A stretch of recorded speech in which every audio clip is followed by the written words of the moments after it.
Buenos días, doctora María Fernanda Vinuesa. Buenos días, compañeros. Nosotros les vamos a presentar el tema de dolor torácico. En manera de introducción, debemos saber que el dolor torácico va a ser una sensación álgida que se va a localizar en la zona situada entre lo que es el diafragma y la fosa supraclavicular. Es muy importante conocer las características del dolor porque por medio de lo que es la anamnesis detallada y una correcta exploración física nos va a permitir poder dar un diagnóstico diferencial de las diferentes causas que pueden ser potencialmente graves. Es importante conocer el dolor torácico ya que va a representar lo que es del 5 al 15% de las consultas que acuden a urgencias.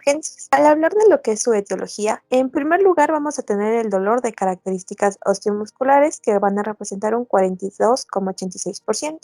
Después le va a seguir lo que es la etiología cardiovascular en un 23,8%, continuada por lo que es la etiología pleuropulmonar en un 19,04%, y el resto va a ser representado por un origen psicógeno y otras entidades por una identidad de dependencia metamérica, entre lo que es la cervical 3 y la torácica 12.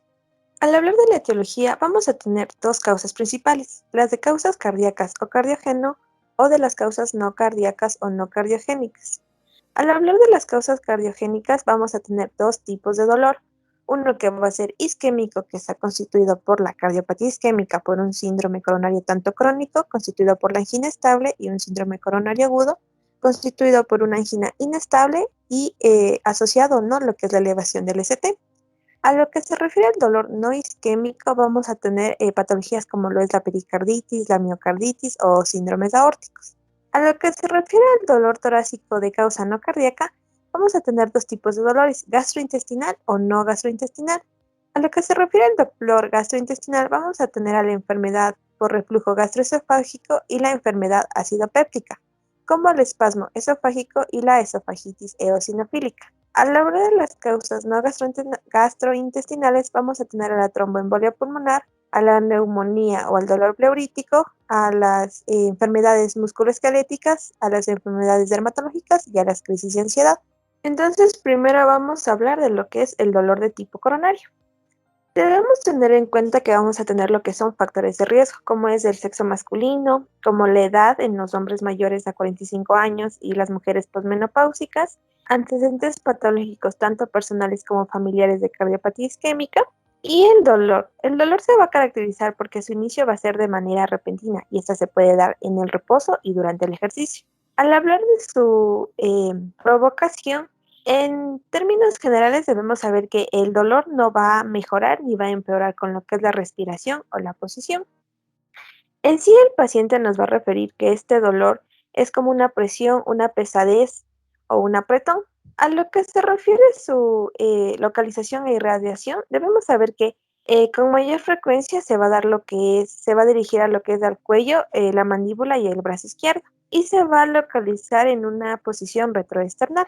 Es muy importante nombrar lo que son los síntomas acompañantes, ya que aquí vamos a tener lo que es náuseas y vómitos, disnea, epigastralgia, ansiedad y diaforesis. Estos síntomas subrayados en azul se le conoce como una sintomatología atípica, que es común que se presente en adultos mayores, en mujeres y pacientes diabéticos, y también en lo que es el infarto de cara inferior. Hablando del dolor pericárdico, este generalmente aparece en el contacto de una infección respiratoria aguda de vías altas y con menos frecuencia es expresión de enfermedades sistémica, neoplásica o tuberculosis. La pericarditis origina tres tipos de dolor. El más frecuente, es el dolor de tipo pleurítico relacionado con los movimientos respiratorios y siempre agravado por la tos o la inspiración profunda y a veces desencadenado por la deglución. El dolor suele ser retroesternal o precordial referido al ápex, al hemitórax derecho o a la parte superior del abdomen y a menudo se irradia al brazo izquierdo y cuello. Tiene un inicio subagudo, rara vez tiene la intensidad del dolor coronario y suele tener una duración variable, en general de días. Mejora con la flexión del tronco y empeora con el decúbito supino. El otro tipo de dolor es un dolor retroesternal y muy intenso y constante que se asemeja a un infarto agudo del miocardio. Solo suele diferenciarse por las exploraciones complementarias. Y el otro tipo de dolor es un tipo de dolor bastante raro, sincrónico con los latidos cardíacos y se percibe en el borde izquierdo del corazón y en el hombro izquierdo. A la auscultación cardíaca puede haber un roce pericárdico y siempre es importante descartar la existencia de pulsos paradójicos, hipotensión arterial sistólica, ruidos cardíacos apagados y aumento de la presión venosa central, que este es indicativo de taponamiento cardíaco. Otro tipo de dolor es el dolor de disección aórtica.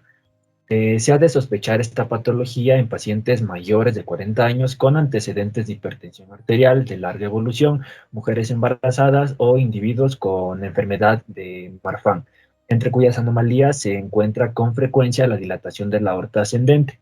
El dolor torácico es el síntoma dominante en la disección aórtica. Es de instauración muy brusca, asfixiante e intenso y está asociado a diaforesis. No disminuye de intensidad con los cambios de postura ni con los movimientos, pero aumenta de intensidad con los cambios de presión torácica. Su localización inicial suele ser interescapular, cuando la disección comienza en la aorta descendente y retroesternal, y precordial en los casos de inicio en la aorta ascendente. Es característica la migración hasta el cuello, la espalda o los flancos, pudiendo irradiarse hacia el abdomen y las extremidades inferiores conforme se extienda la disección. Dependiendo de cómo se desarrolle la disección, pueden aparecer síncope, insuficiencia aórtica, déficit neurológico focal isquémico, paraparesias por isquemia medular o dolor abdominal por isquemia de vísceras abdominales. En la exploración de estos pacientes es importante palpar los pulsos centrales y periféricos para detectar asimetría o ausencia de pulsos, así como también valorar las diferencias de las tensiones tensional en las extremidades. Dolor torácico de causas pleuropulmonares y mediastínicas. Aquí tenemos lo que es el dolor pleurítico. El dolor pleural aparece cuando la pleura es asiento de un proceso patológico inflamatorio o de otra índole primitivamente pleural. En el caso de la pleuritis, neumotórax, neoplasias, o también puede ser propagado a la pleura desde el pulmón. En el caso de las neumonías y el infarto pulmonar.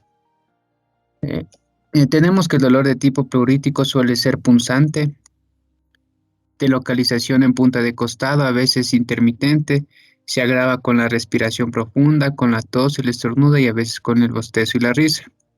Cuando se afecta la porción central de la pleura diafragmática, el dolor se proyecta en sentido ascendente hacia el hombro y el cuello, de ese mismo lado, mientras que la afectación de la porción periférica de la pleura diafragmática crea un dolor localizado a lo largo del reborde costal, con irradiación hacia la mitad homolateral del epigastrio. También puede ser de localización retroesternal en las mediastinitis, neumomediastino y en los tumores, pero suele tener un carácter sordo y constante y apenas se modifica con los movimientos. Continuando, tenemos el dolor tromboembólico. Debemos sospechar el tromboembolismo pulmonar cuando hay factores de riesgo como la inmovilidad prolongada, cirugía pélvica, toma de anticonceptivos, obesidad, antecedentes de neoplasia y síntomas y signos de trombosis venosa profunda. El dolor torácico debido a tromboembolismo pulmonar depende en gran medida de la extensión de la embolia. En el embolismo pulmonar masivo, el dolor retroesternal opresivo y es opresivo y se acompaña de disnea, cianosis e inestabilidad hemodinámica, por lo que puede confundirse con el dolor de tipo coronario.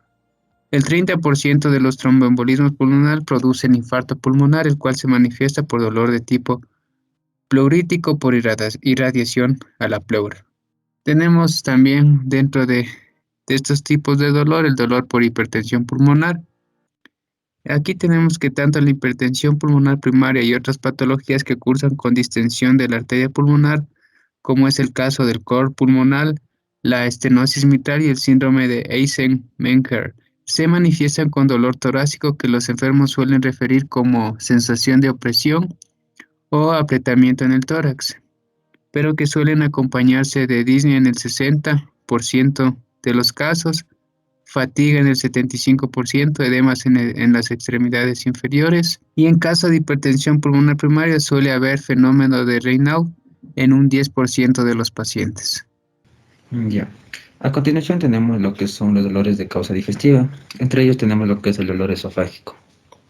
Entonces, el dolor del espasmo esofágico es la causa extracardíaca más confundida con el dolor de origen isquémico, debido a que tanto el esófago como la vesícula biliar comparten las mismas fibras sensitivas que el corazón, es decir, que es de localización retroesternal e intensidad variable.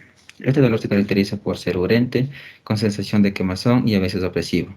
Puede irradiarse hacia la parte superior del tórax, del cuello, de los hombros y de los brazos.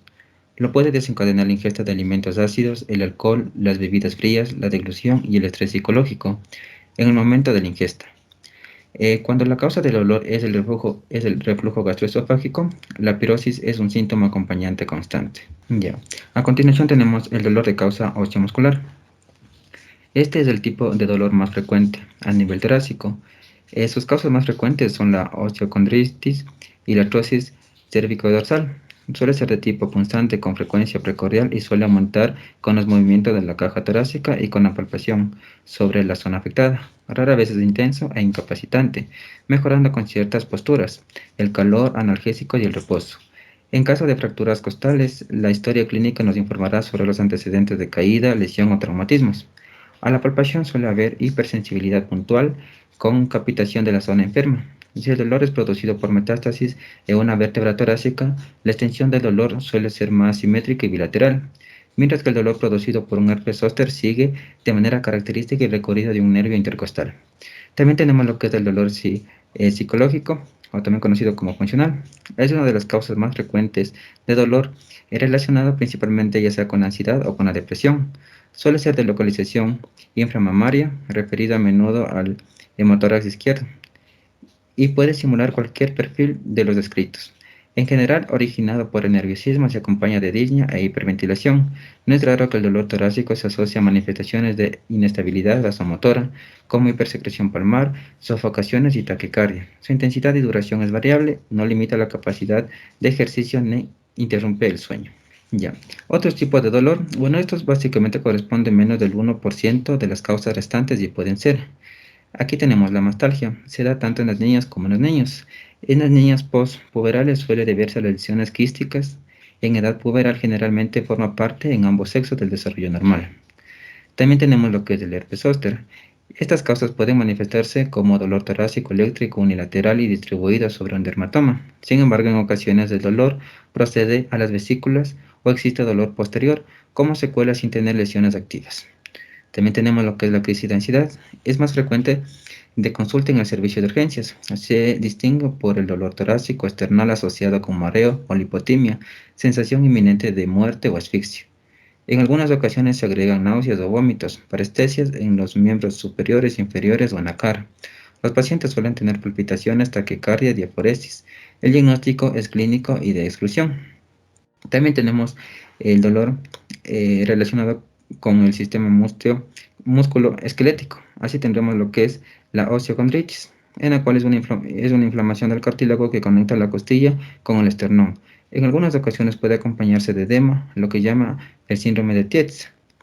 El dolor es de tipo punzante, normalmente afecta a más de una costilla, aumenta con inspiración profunda, con la tos o la maniobra de Valsalva, y característicamente se produce o aumenta con la digitopresión.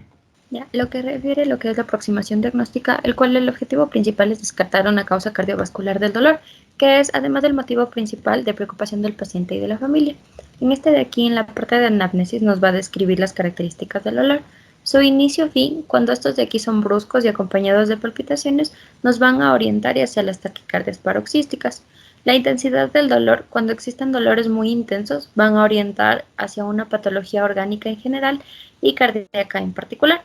Hay que tener mucho cuidado si interfieren con las actividades cotidianas o si se asocian a un cortejo vegetativo. Su duración y periodicidad, las dolencias de larga evolución tienen menor probabilidad de deberse a una base orgánica. Su tipo de dolor, el dolor isquémico es opresivo. El músculo esquelético y el idiopático se definen muchas veces como de tipo pinchazo. El retroesternal quemante va a orientar hacia un reflujo gastroesofágico o esofagitis. Su localización e irradiación, en general un dolor localizado y que no irradia es menos sugestivo de una enfermedad grave. En relación a lo que es sus condicionantes, la relación con la ingesta orienta hacia una patología digestiva. Cuando la clínica se da única o preferentemente durante el ejercicio, hay que sospechar patología cardíaca o asmática inducidos por el ejercicio.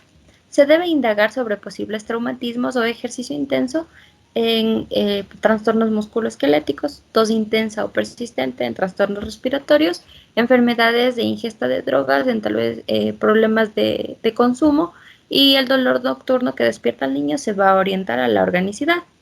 La relación con postura, respiración y movimientos. El reflujo gastroesofágico empeora en decúbito. La pericarditis empeora en decúbito y mejora en sedestación inclinando el tronco hacia adelante. Un empeoramiento con la respiración profunda sugiere irritación pleural o patológica de la pared torácica. El empeoramiento de los movimientos va a orientar hacia una causa musculoesquelética. Sus síntomas acompañantes hacen que sea más probable la existencia de un sustrato orgánico. La fiebre y la disnea orientan hacia la neumonía, el síncope y el cortejo vegetativo hacia una cardiopatía, las palpitaciones hacia la taquiarritmia, el derrame pleural y el síndrome general, en ausencia de neumonía, nos pueden orientar incluso hacia un proceso neoplásico. ¿Ya? Otra relación en la aproximación diagnóstica es los antecedentes, que se van a dividir en personales y familiares. En los personales, este de aquí se va a encargar de indagar sobre la presencia de enfermedades de base que puedan orientar hacia el origen del dolor. En estas de aquí podemos incluir a lo que es el asma, la cardiopatía congénita corregida o no corregida, pero con lesiones residuales importantes. Entre estas puede estar también la válvula aorta bicúspide, que puede tener una ruptura o disección aórtica, la miocardiopatía, las taquiarritmias patológicas, puede haber el síndrome de preexcitación o síndrome de Brugada, trastornos de coagulación, determinados síndromes como el de Noonan o el de Turner, que también hacen referencia a la ruptura o disección aórtica, la enfermedad de Kawasaki sobre la isquemia coronaria y la drepanocitosis, la vasooclusión coronaria. En cuestión a los antecedentes familiares, tenemos que van a concentrarse en interrogar acerca de la muerte súbita de origen cardíaco o desconocido, especialmente en personas menores de 50 años. En estos de aquí podemos encontrar lo que es miocardiopatías, sobre todo hipertróficas, taquiarritmias o sustratos arritmogénicos como el QT largo o el QT corto y síndromes de preexcitación o Brugada. Ya, en cuanto a lo que es la exploración física, en nuestro paciente con dolor dolor torácico, antes que nada, nos vamos a basar y debemos tomar mucho en cuenta las constantes vitales del paciente. ¿A qué me refiero con esto? Con lo que es la frecuencia cardíaca, la frecuencia respiratoria, la saturación de oxígeno y la presión arterial, la misma que es recomendable que sea tomada en ambos brazos. De ser la existencia o la presencia de una afectación en cuanto al estado general, esto nos va a orientar a que algo grave está pasando, una patología grave en nuestro paciente. Ahora, en cuanto al examen netamente físico, vamos a comenzar primero con lo que es en el abdomen. Aquí debemos valorar muy cuidadosamente, ya que en los niños no es infrecuente que estos refieran dolor torácico ante algún trastorno abdominal. En cuanto a lo que es el tórax, este se debe inspeccionar y palpar en su totalidad, incluyendo las regiones mamarias, incluyendo cada unión condrocostal y condroesternal. Para esto vamos a emplear lo que es los palpejos de nuestros dedos. También se debe indagar, se debe explorar lo que son los principales grupos musculares, entre estos los pectorales, hombros dorsales, lumbares. La reproducción del dolor con estas maniobras es diagnóstica de origen musculoesquelético y no nos va a ayudar a lo que es precisar en general qué patología nos estamos enfrentando. Otra cosa muy importante es la auscultación cardíaca. Aquí vamos a evaluar la presencia de algún soplo patológico en cuanto a patologías congénitas, una miocardiopatía hipertrófica. La presencia de roces en la pericarditis, tonos apagados en una miocarditis o un derrame pericárdico, o la crepitación sincrónica con asístole, que es muy característico del neumomediastino. En cuanto a la auscultación pulmonar, es importante evaluar la ventilación en todos los segmentos pulmonares. ¿Por qué? Porque podemos estar ante una hipoventilación en un neumotórax, ante una neumonía o derrame pleural. También debemos buscar un soplo tubárico, que es característico del derrame pleural, y estertores comúnmente presentes en lo que es la neumonía. Ya, en cuanto a lo que es la actitud ante un paciente con dolor torácico, tanto en lo que es en atención primaria como en urgencias, la actuación inicial siempre debe estar dirigida para descartar causas que puedan conllevar a la muerte del paciente. Entonces, generalmente todo lo que es esta actuación va a estar basada en lo que es la historia clínica, en cuanto a lo que es la anamnesis, exploración física y lo que es un examen complementario como lo que es un electrocardiograma. Eh, Mediante estos nosotros podemos definir la actitud para cada paciente. Ya, dentro de lo que es en atención primaria, cuando viene un paciente con dolor torácico, siempre se debe valorar lo que son signos vitales. Si aquí existiera hemodinámica como disnea, síncope, hipotensión, nosotros debemos referir a un centro hospitalario urgente y de la misma manera realizar maniobras de reanimación cardiopulmonar. Ya, dentro de lo que es ya con una anamnesis, una exploración física, exámenes complementarios me pueden llevar a un diagnóstico y con ello a optar un tratamiento específico. Dentro de lo que es el tratamiento va a estar lo que es el oxígeno, la nitroglicerina sublingual y también lo que es, en caso de que sea necesario, analgésico. Y también va a estar lo que es el ácido acetil salicílico. Ya, en cuanto a lo que es a nivel de emergencia o urgencia, siempre que un paciente consulta por dolor torácico, como ya se dijo, hay que constatar lo que son signos vitales, realizar un electrocardiograma y junto con lo que es la clínica del paciente y la lectura del electrocardiograma, nosotros podemos valorar si el perfil del dolor torácico es coronario y el paciente presenta síntomas de inestabilidad. Debemos monitorizar con electrocardiograma y con el pulso oxímetro y de la misma manera tener cerca lo que es un desfibrilador y de la misma manera, en caso de ser necesario, realizar maniobras de RCP. Igual canalizar una vía y realizar lo que es una analítica basal. Ya en caso de que existiera en el electrocardiograma una sujeción de isquemia, entonces aquí se debe referir al paciente a unidades de cuidados intensivos para que aquí se proceda a realizar lo que es la fibrinólisis. Ya, en el caso de que el paciente en la evaluación inicial no sea concluyente la exploración física y el electrocardiograma, igual la analítica no presente alteraciones significativas, entonces se debe seguir observando mediante los test seriados cada 4 o 6 horas. Y si no hay recurrencias de dolor y los test seriados siguen siendo negativos, entonces se puede dar de alta al paciente. En caso de que no sea coronario y exista lo que es una impresión de gravedad, debo realizar igual estudios complementarios para de esta manera igual buscar enfermedades como la tromboembolia pulmonar. En caso de que exista tromboembolia pulmonar, se realizará un dímero D, una gasometría arterial y se iniciará con anticoagulación. Ya en caso de que no exista, entonces vamos de la misma manera a tratar de que estén en observación y si no hay signos de alteración, entonces el paciente puede darse de alta o estar en estudio ambulatorio.